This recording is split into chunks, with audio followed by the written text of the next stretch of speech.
I'd like to invite Avantika Susan Nigam, Chief People Officer, ACT FiberNet, to join us for the opening keynote, where she will be talking about India's Goldilocks opportunity. Avantika brings over 2 decades of experience across talent strategy, HR leadership, and people transformation at organizations including PepsiCo and Aon Hewitt. So please join me in welcoming Avantika Susan Nigam. All right, good afternoon, everybody. I can't see you all well because there's lights in my eyes, but it's really great to see so many business and HR team members, leaders coming in to discuss this very exciting topic of reimagine. So when I was approached to take the keynote, and I reflected upon where we are today as a country, it's nothing but a Goldilocks opportunity. This is a term very commonly used in economics.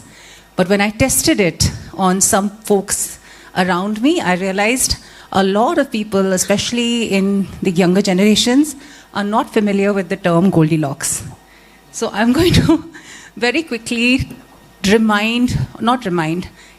educate the folks that haven't been introduced to this childhood story that I learned. I'll quickly tell you what the story is, and then I'll tell you why I've titled my keynote The Goldilocks Moment, or the Goldilocks Opportunity. So it's a story of a little girl. There are 3 bears, as you can see, right? There's a mama bear, a papa bear, and a baby bear. And they make porridge, but the porridge is too hot. So they go out, waiting for the porridge to cool down.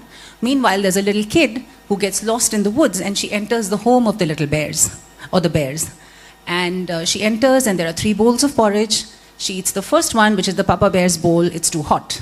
She eats the next one, which is the mama bear's bowl. It's too cold. And then she eats the smallest one, which is the baby bear's bowl, and it's just right. The same thing happens then when she tries their chairs. Too big, too soft, just right for the baby one, right? And then finally she lands up in trying to take a nap. She goes to the papa bear's bed. It's too hard. Mama bear's bed too soft, baby's bear's bed too, just right, and she goes off to sleep. And then, of course, the bears come home and drive her out of the house.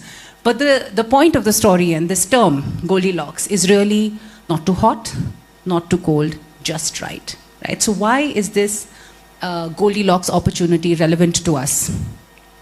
When I'm a voracious news listener, okay, I guess like many of you might be, and whenever I switch on, and I mainly consume the news on YouTube while on the move, and every day there's a lot of disturbing news, right?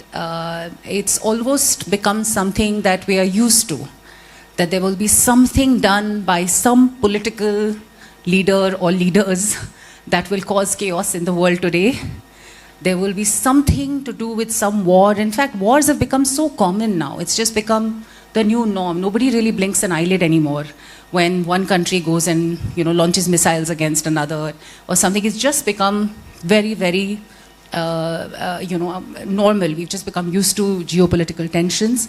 And the third one, which is actually not spoken of as much, but is very much determining the fragile global landscape, is the way populations and demographics are changing. So I'll talk to you a little bit more about this.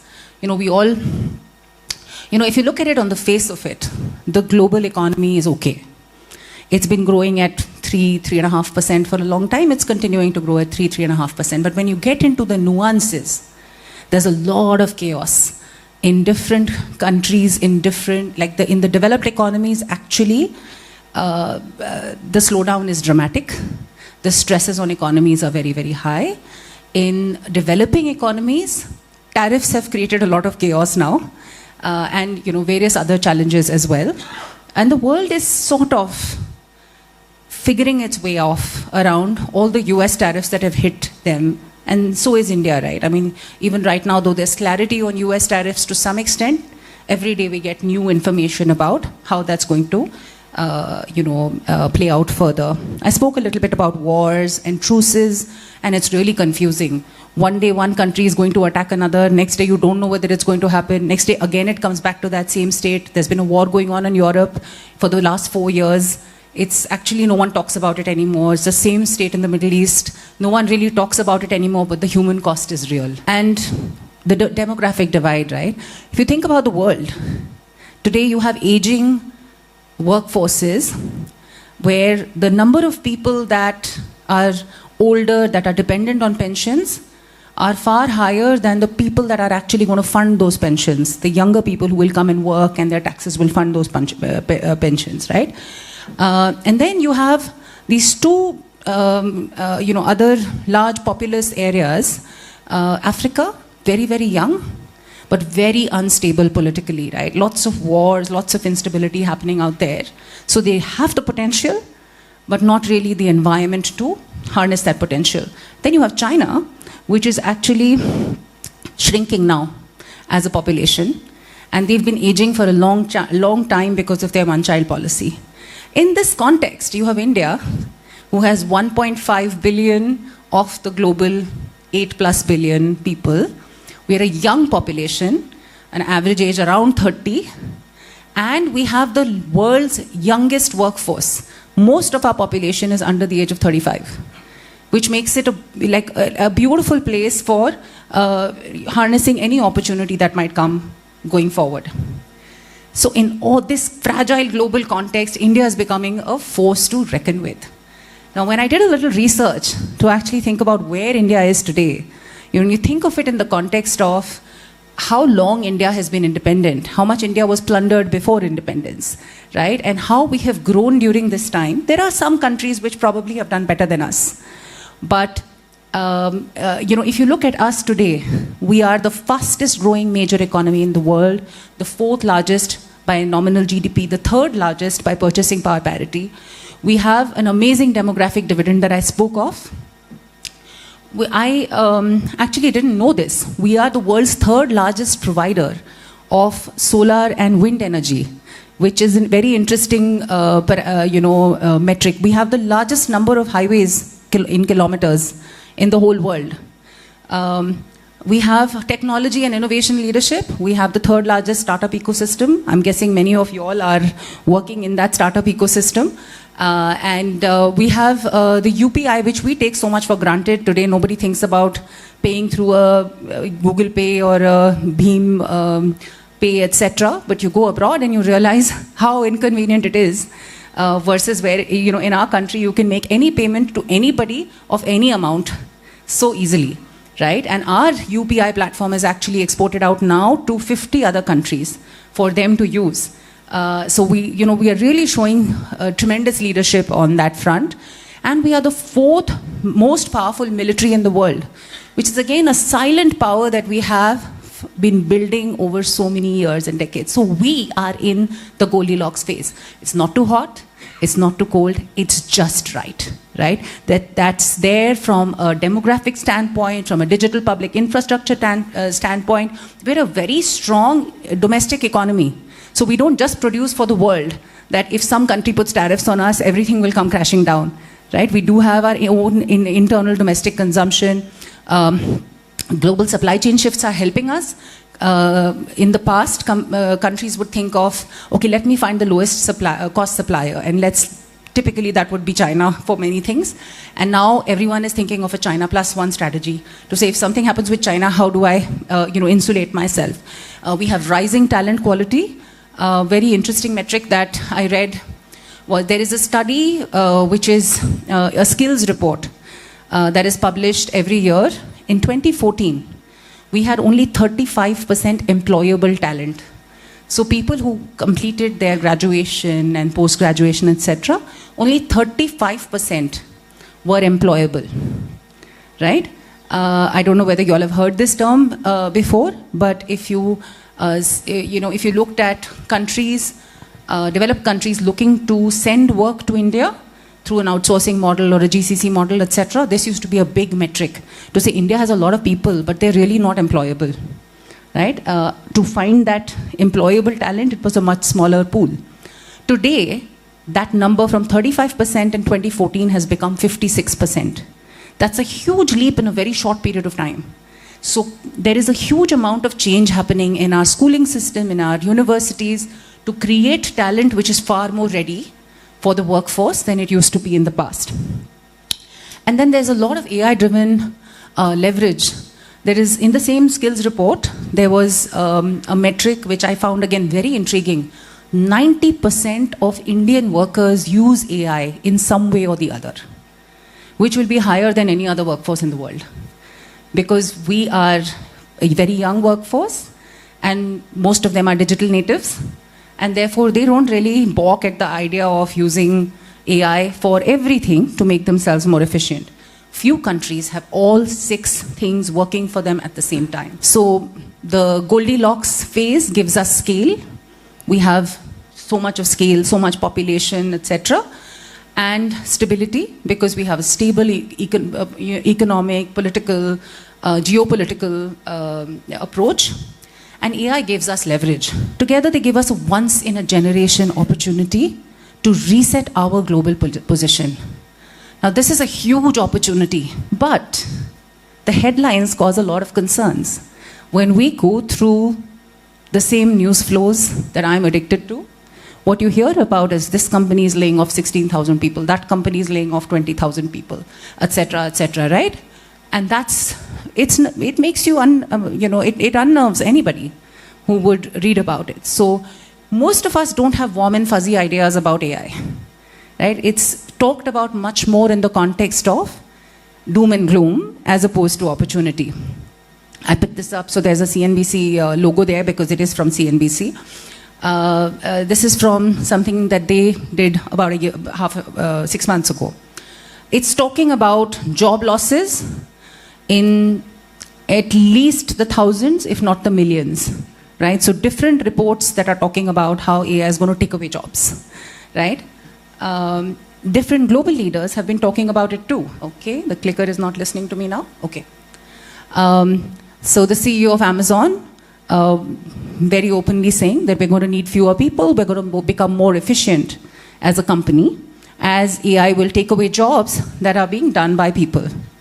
The CEO of Anthropic, saying that AI could wipe out half of all entry-level white-collar jobs.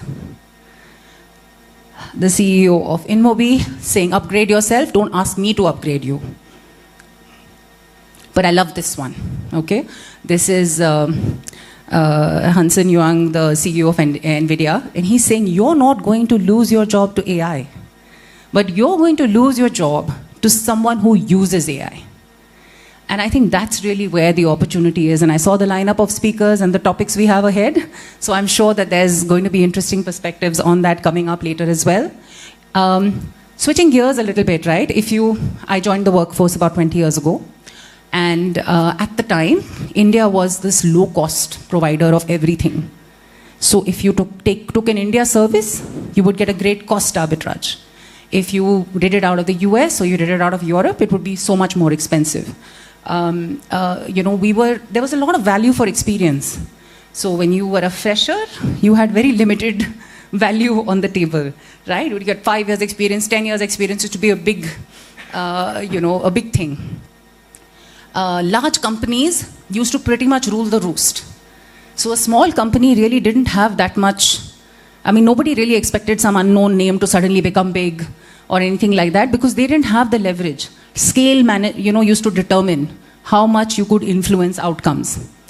Productivity was not as much talked about. Headcount used to be talked. This company has 10 lakh employees. This company has 2 lakh employees. This company has 7,000 employees, right? And all of this is now being questioned. All of this has become not as relevant anymore because AI has flattened all these sources of competitive advantage.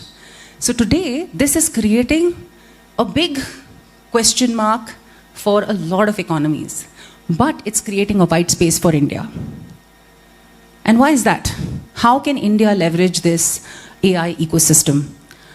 If we think of it rather than a crisis, but as an opportunity, then all of us will have to play a role, right? Education institutes, industry, CEOs, HR leaders, and most importantly, each individual employee will have to play a role in making sure that we can leverage this opportunity for ourselves. So, I've heard about this many, many times over in different contexts. If you think about it, many of you might have heard of the Industrial Revolution.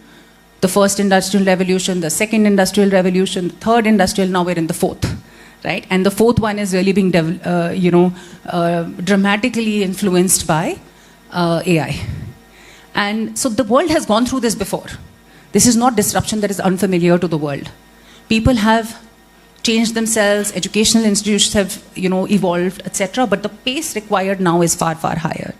So educational institutions really, really have to help us by looking at how they reinvent their curriculums, looking at how they upgrade faculty, because if the same talent comes in that came in 5 years ago or 10 years ago, they're going to get redundant very fast. But if we bring in talent that is actually AI first, that is actually able to leapfrog the first 4 or 5 years that people learnt in the workforce doing entry-level jobs, that's going to make a huge difference in terms of bringing in problem solvers as opposed to degree holders into the workforce. From an industry standpoint, in educational institutions can't do much on their own.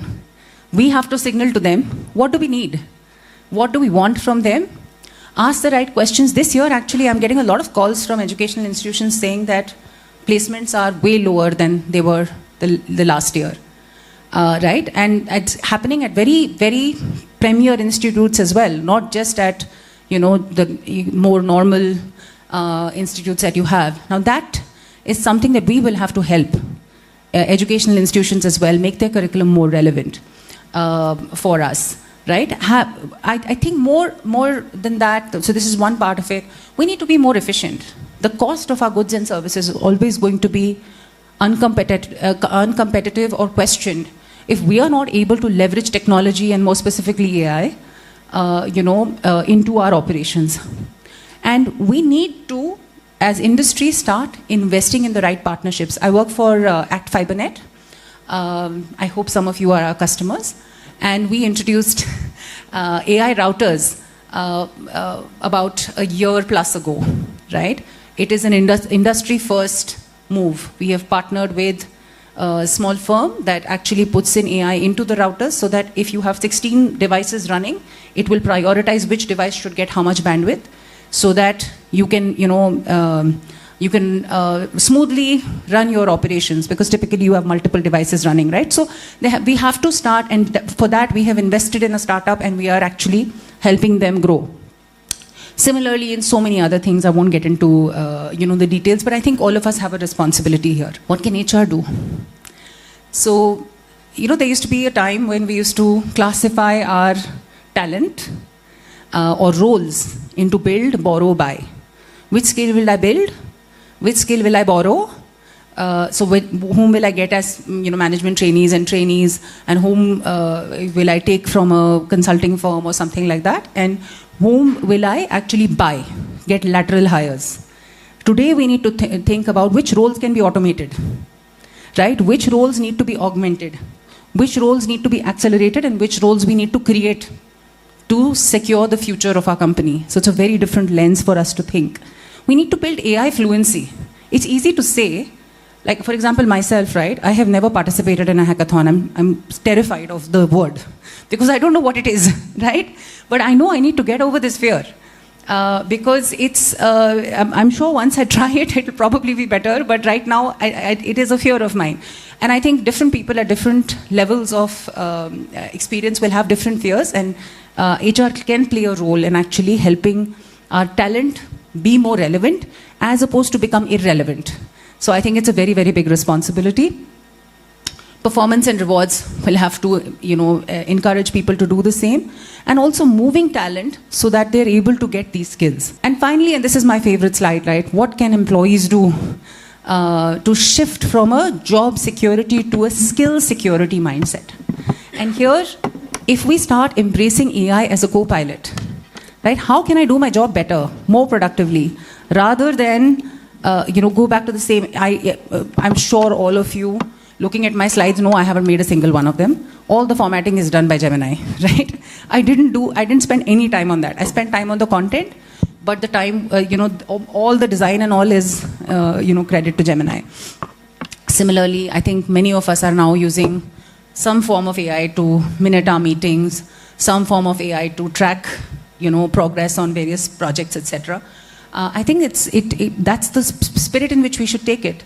I have a colleague sitting here with me, and one of our business leaders wants an MIS executive, and I was like, what on earth do we need one for, right? Those are the questions you need to start asking for ourselves as well. Like, why do we, am I in the right skills, and how can I become far more efficient than I am today using the tools available to me? So how do I build that? And I think the last bit, right, the psychological shift is the most important, which is, instead of will AI replace me, how can AI multiply my output? What I could do in 5 days, how can I do in 1 day? What I could do in 1 day, how can I do in 1 hour? So the real prize is, redefining India's global role. So we need to shift from the back office of the world, which is what we've been known for the longest time, right? Send it to India, it'll be done low cost, it'll be, somebody will do something. To becoming the world's problem-solving engine. We have a great opportunity, we have the scale, we have the talent. 15% of today's AI talent is sitting in India. Why is that not 50%? When we have such a huge, population. Build learning organizations and treat workforce as core to the business strategy. The Goldilocks moment will not stay forever. The companies, the people that will win will be those who think globally, act decisively, invest deeply, and redesign their organizations before circumstances force them to. Thank you.